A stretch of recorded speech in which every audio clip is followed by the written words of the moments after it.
चल मी हवं तर सोडून येतो तुला, चल.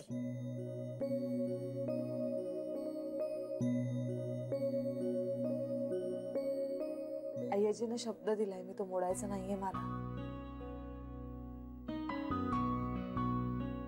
अगं पण त्यांच्या डोक्यात जे काही आहे ते तुमच्या भल्यासाठीच आहे ना. हो, म्हणूनच मला त्यांच्या पद्धतीने होऊ द्यायचंय सगळं. अगं हो तायडा, पण आता त्या इथे नाही आहेत ना, तर त्यांच्या परत येण्याची वाट पाहायची.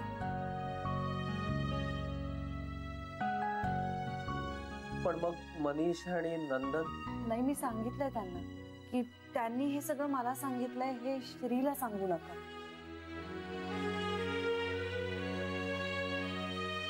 अय्याजी येईपर्यंत मला धीर धरायलाच हवा. आमच्यात जर कम्युनिकेशन सुरू झालं ना तर माझा धीर सुटेल आणि मग अय्याजींना दिलेला शब्द मला पाळता येणार नाही. मला तसं नाही होऊ द्यायचंय. अय्याजींनी ठरवलंय ना, श्रीला हे सगळं कळणं हा एक सोहळा असायला हवा. मग मलाही तसंच वाटतंय.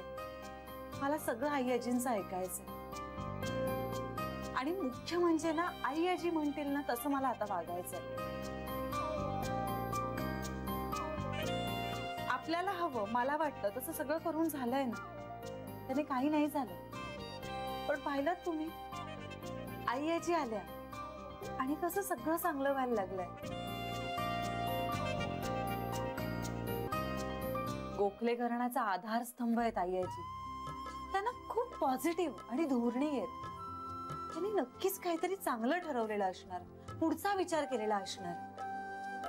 त्यामुळे मला असं वाटतंय आता क्षणिक मोहानं बळी पडण्यापेक्षा ना, अय्याजींच्या स्ट्रॅटेजीने जाणं सगळ्यांच्या हिताचं असणार आहे आणि मी आता तेच करणार आहे.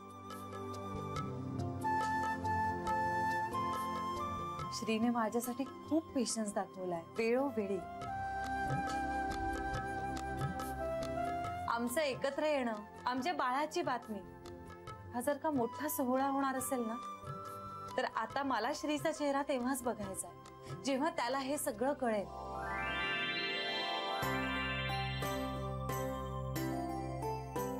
आनंदाच्या सोहळ्यातून. आणि मी त्या क्षणाची वाट पाहणार आहे आता.